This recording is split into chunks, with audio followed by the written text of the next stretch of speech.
What's up and welcome back to another video. Today we will be discussing the top 5 must farm legendaries inside of Borderlands 2. Now before we get into this video, I do need to mention that this is my opinion and my opinion is not yours. That meaning that you may have a legendary that you think is way better than the 5 I have here, and if that is the case, go ahead and leave it in the comments down below. But stick around because before I get into the number 1 spot, I will do honorable mentions. So with that, let's go ahead and hop into the top 5. Coming in at our number 5 spot, we have a rocket launcher manufactured by Maliwan, and I'm sure you guys all know where I'm going with this. It is the Norfleet. The Norfleet can come in any element, which I don't know about you guys. I love grinding for every single element of the Norfleet. It is a challenge and it is a fun one. So if you guys do not know, there are 2 different bosses that you can kill to acquire yourself a Norfleet. Those bosses being Hyperius the Invincible over in the Captain Scarlet's DLC, and of course Vermivorous the Invincible, which you can face in the main game. No DLC required. But if you want to go the Vermivorous route, you will have to transform a Larva Varkid into an Adult Varkid, then to a Badass Varkid, into a Super Badass Varkid, into an Ultimate Badass Varkid, into a Supreme Badass Varkid, that being Vermivorous the Invincible. That obviously being a super tedious task, especially when you only play solo. I would recommend Hyperius if you guys are looking for a Norfleet. It's not like you guys don't know about the damage of the Norfleet. I mean, how many videos have you guys seen of people leveling up in the bar room with this thing, just shooting through walls, and this thing just kills anything behind the walls, in front of the walls, to the left, to the right, upstairs, it does not matter. If you go down and you have a Norfleet equipped, it really doesn't matter, because this weapon allows you to be a complete goofball with your shots and still get second wins. And any weapon that allows you to be a dumbass and still be good at the game, all in the same category, allows to be at least here at our number 5 spot, despite how hard it is to get. If you don't have the Captain Scarlet DLC, well then good luck farming Vermivorous, pal. And with that, let's move on to our number 4 spot. Coming in at our number 4 spot, we have a grenade mod, actually, this being the only grenade mod on the list. This one is manufactured by Tediore. It is the Fastball. If you guys have been watching my playthrough, you will know that I love to get several fastballs throughout it, and that is because this grenade mod is absolutely amazing. Whether it be normal mode, true Vault Hunter mode, or even ultimate Vault Hunter mode, this thing holds up throughout the entirety of the game. When the game originally came out, the fastball would not have been on this list, but that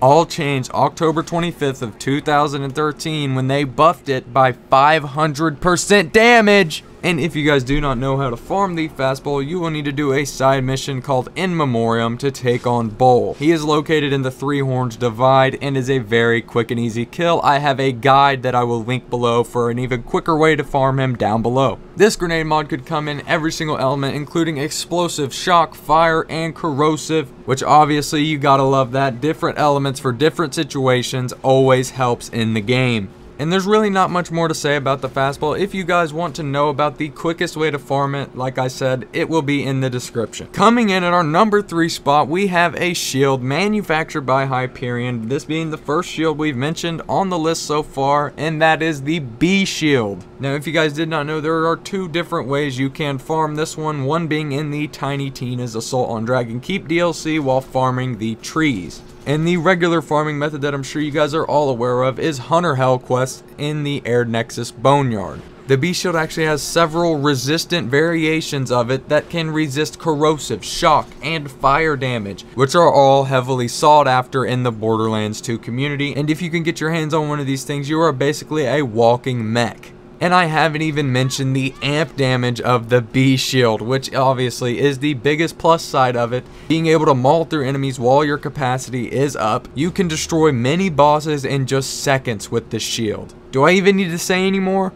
Coming in our number 2 spot, we have a pistol manufactured by Torgue that I'm sure a lot of you guys thought would be in that number 1 coveted spot. But in my humble opinion, I think there is one legendary that beats it out just by a little bit. But before we get into that, our number 2 spot, it is the Unkempt Herald. Now, in case you guys didn't know, the traditional method of farming the Unkempt Herald comes from a boss known as Savage Lee. Savage Lee can be farmed in 2 different spots in Three Horns Divide, one being a 100% spawn rate, and the other spawn is not guaranteed. Now let's talk about this beast that shoots out all of those projectiles into your enemies and mows them down to the ground. Name one boss that you cannot kill with the Unkempt Herald. Except for Dexy, he doesn't count. How many of you have ran around with a Grog Nozzle and an Unkempt Herald? Truly one of the most infamous loadouts of any player on Borderlands 2. While I think that is a little bit of a boring way of playing the game, in my personal opinion, it is still one of the most legendary loadouts in the game, and a lot of people know it and a lot of people play it still to this day. But this weapon is not just a Salvador weapon, oh hell no, it is beautiful on every single character in the game. It is a must-have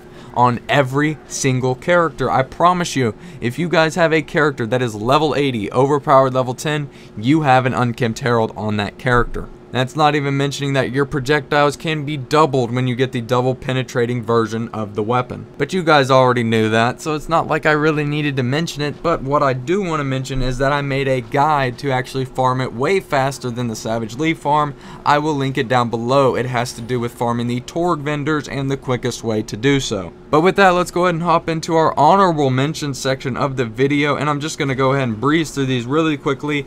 The Chain Lightning and the Conference Call are the two honorable mentions for today, and if you guys do not know the Conference Call, you can get it from the Warrior and the Handsome Sorcerer.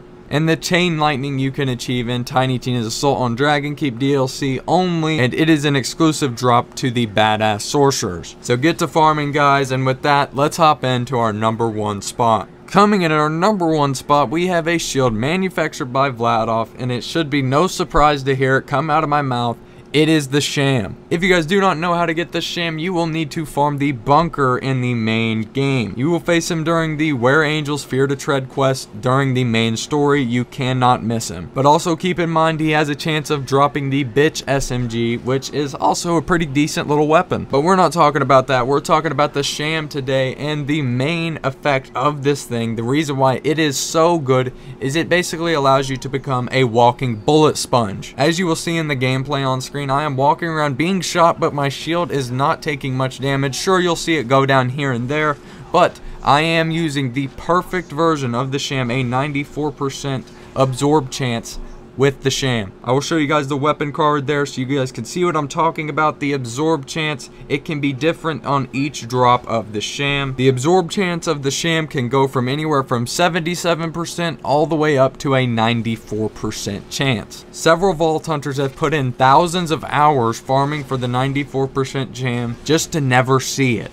So just keep in mind, this is a super rare drop, and I have only seen it once legitimately in normal mode. And that's not even to mention the rocket jumping is much improved upon equipping a Sham, as you will not damage yourself and you will actually absorb the rockets that you shoot at your feet. Also with the Sham, you can do what I just said, absorb rocket launcher ammo with the Logan's gun or a common Rocketeer weapon. And there's really not much more to say about it. In my opinion, it is the biggest must farm in the game. And if you don't have yourself a Sham, then what the hell are you doing? Get the hell off of my video. Go farm yourself a damn Sham. And with that being said, I hope you all did enjoy this video, and if you did, make sure to smash a like on it and subscribe down below if you are new. And with that, I will see you guys next time.